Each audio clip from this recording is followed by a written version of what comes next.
Chámome Verónica Liñares, nacín e vivo na parroquia do Ordoeste, no concello da Baña. Teño 30 anos e son enxeñeira de montes.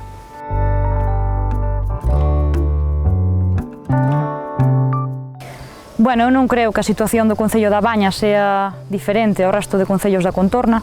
Eu creo que máis ben o que temos son uns estereotipos na sociedade, rural en xeral. Si penso na miña situación cando era nena e adolescente, eu tive a gran sorte de nacer nunha casa chea de mulleres, polo que eu non vivín diferencias en canto a crianza, nin a tarefas. Tiñamos unha pequena explotación gandeira, e se tiñamos que ir cas vacas íbamos, e se tiñamos que quedar na casa quedábamos. Eu vivín eso, pero son consciente de que teño compañeiros, compañeiras que viviron situacións diferentes. Diferencias en canto a tareas, horarios de entrada e de saída diferentes, protección extra a todo o xénero femenino. Entón eu creo que o que temos que pensar é se realmente hoxe en día cambiamos este tipo de cousas ou se seguimos realmente criando con esas diferenzas. Eu penso que melloramos, pero queda moito por andar.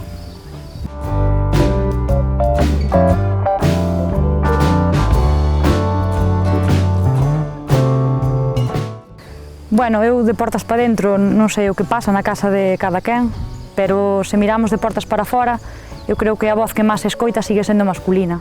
Solo temos que pararnos a mirar a cantidade de asociacións de montes que están creadas por homes, asociacións de veciños formadas na súa maioría íntegramente por homes, incluso asociacións de empresarios. Ao final temos unha de recente creación na Baña, onde todos os seus componentes da directiva son homes.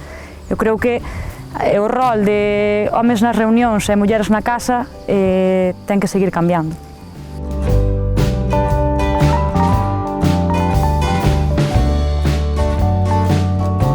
Eu creo que unha vez máis caemos na crenza de que polo feito de ser muller temos que ser eco, temos que ser débiles, temos que ser sostibles. Eu creo que non está relacionado, creo que iso é independente do xénero.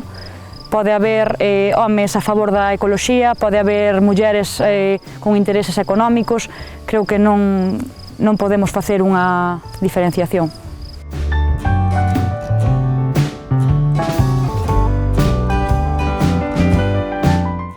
A brecha de xénero que existe nas ciencias é importante, tanto nas enxeñerías como en tecnoloxía, matemáticas, física, todo relacionado.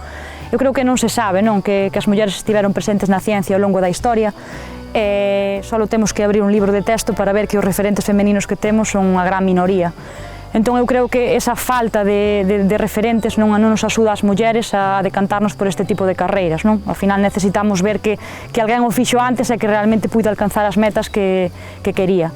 Eso por un lado, e logo xa si nos paramos a pensar en teitos de cristal, no peso familiar, nas cargas da maternidade, eu creo que todo eso é un sumatorio de factores que fan que sean a gran minoría. No sector forestal pasa un pouco o mismo, ao final é un sector moi masculino, cada vez van aparecendo máis mulleres, pero sigue sendo aínda en certas partes da cadea, non están aínda integradas en todo o proceso.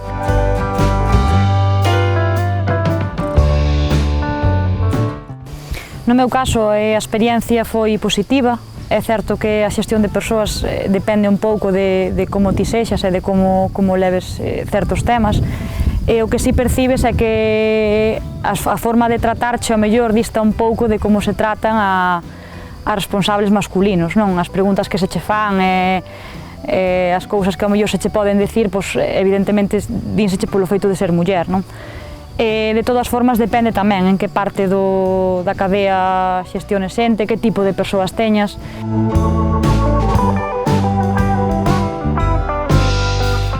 Debemos empezar a traballar nas nosas propias casas. É importante educar aos nenos e ás nenas en igualdade, darlle ferramentas para que a podan levar a cabo, entender que as mulleres non necesitamos unha protección extra, o único que necesitamos e que exiximos é un respeto e unha igualdade, que ao final é un dereito fundamental.